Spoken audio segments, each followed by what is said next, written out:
take it back firstly to begin at the beginning in a way, because one of the things I kept thinking when reading A Brief History of Seven Killings was, how does a book of this scale start? A book with so many stories, so many voices, of such scope.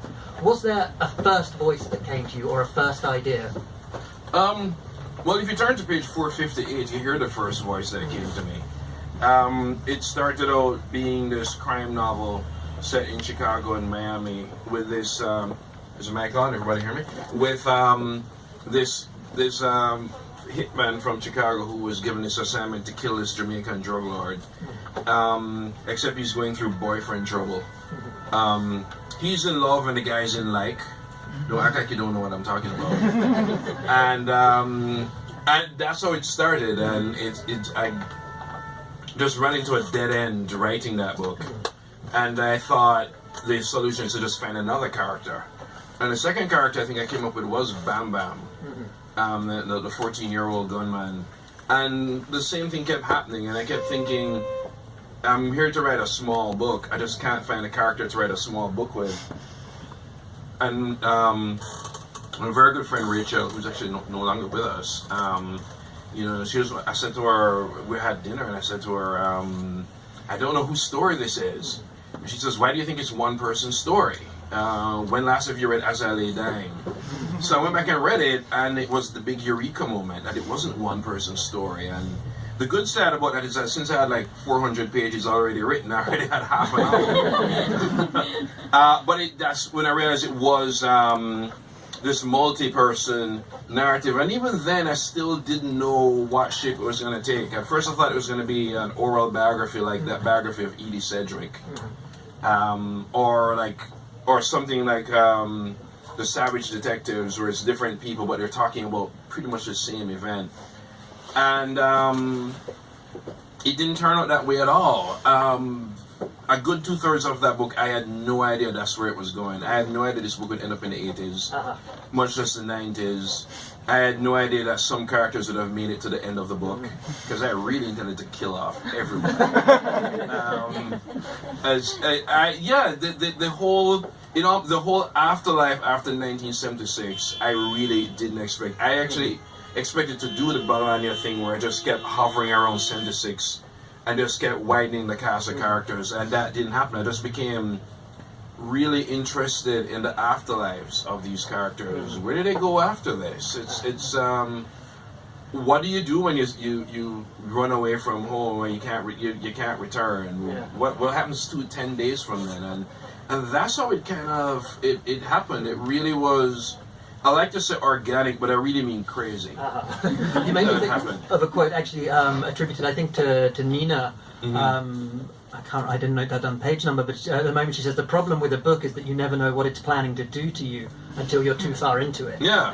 And when I was reading it, I did wonder actually if that was sort of a little bit your experience too. That sort of there must have... Yeah.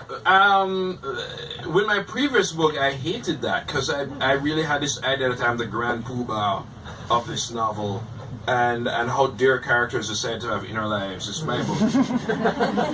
And with this book, I kind of let that go. So my whole rule when I was writing this book is that at the end of the writing day, whenever that ended, there must be a point where I go, I didn't see that coming. And that's how it became. And also because for most days I only wrote one character. Each day was sort of a surprise. I'm a big plotter, funny enough. I write plot charts and all of that, and then I promptly ignore it. I just like to get that stuff out of my head, but I usually just sort of, where the hell is this person going to go today? And that's how a lot of it happened. So there was a moment after you set off and you weren't sure where it was going. Then it must have been a moment where it gelled and you realised, okay, I've got something here. This book is kind of yes and no. It kind of gelled, but I also the whole time going, what the fuck am I doing? The only way this is how I came to peace with what I was doing. I just said, you know what? I'll leave it in until my editor takes it out. And he didn't take out anything, which scared the crap out of me. So then I took stuff out. In fact, this book is 10,000 words shorter than the edition my editor is going to send to press. Wow, we still argue about that.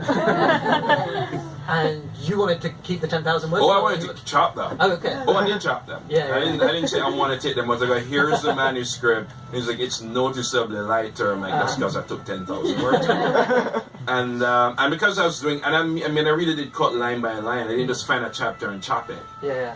The first thing I went to was go back and make sure I kill all the adverbs because I hate adverbs. And I think 1 or 2 are still in there, which really pisses me off. Right, an editor that actually wants 10,000 words more is a rare breed. Oh yeah, he was all about it. I said it's because it wasn't a chapter or a paragraph I had a problem with. I really did sort of chop it on a line by line, word by word basis. Funny enough, the British edition of the book is slightly different because one of the things I'm not a fan of is the Oxford comma. Okay. Yeah. And I've realized British people need it or they will spontaneously combust. My editor was convinced I would get bad reviews. I'm not kidding, we had this discussion. She says, I'm afraid they will attack it because it doesn't have... I said, you know what, you could put any comma you want. So there are things in this that are not in there. This is the Oxford comma edition. We need that. And from the bookseller perspective, I advise you to buy both and compare.